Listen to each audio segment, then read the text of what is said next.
Salut les traducteurs, aujourd'hui je vais vous parler une fois de plus des raccourcis de base à connaître. En général ce sont des raccourcis valables dans Word, la plupart du temps dans Trados, voire dans certains cas dans les navigateurs internet, Google Chrome, Internet Explorer, etc. Le premier de ces raccourcis, c'est la combinaison majuscule F3 qui permet de changer la casse.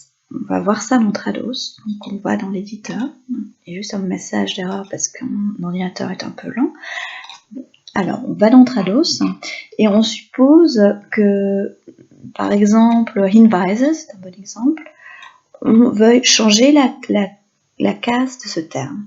Bien, je fais majuscule F3 et le mot entier est composé en lettres capitales. Je fais majuscule F3, aucune lettre du mot est composée en capitale et majuscule F3 encore une fois pour arriver au format de départ.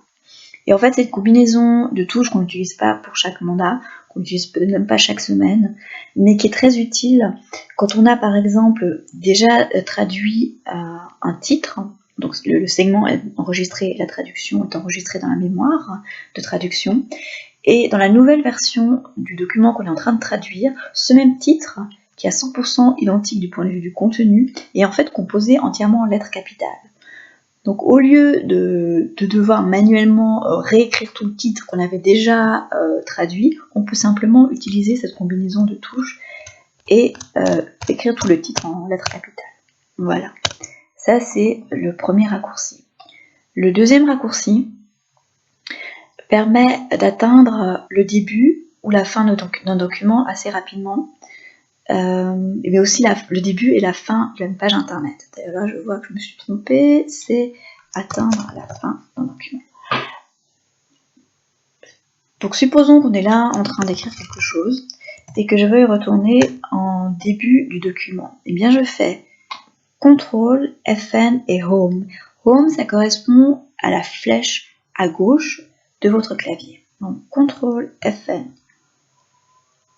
Home, flèche à gauche, on arrive en début de document. Si je veux aller à la fin du document, je fais CTRL, FN et End, qui est en fait la flèche à droite. CTRL, FN et End, et j'arrive à la fin du document. Ce qui est très intéressant, c'est que premièrement, ce raccourci est valable dans Trados. Donc si je suis là, je veux retourner en fin de document, je fais CTRL, FN, flèche à droite ou End, et j'arrive à la fin du fichier SDLXIF. Ce qui est encore plus intéressant, c'est que c'est aussi valable dans les navigateurs internet. Par exemple Google, Chrome ici. Supposons que je fais une recherche sur le terme surveillance dans cette loi.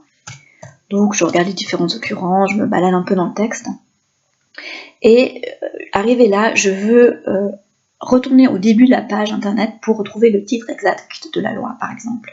Au lieu d'utiliser la souris et de remonter comme ça, ou de cliquer, et de remonter de manière assez fastidieuse, au sommet de la page, je fais tout simplement CTRL FN Home et me voilà immédiatement au sommet de la page.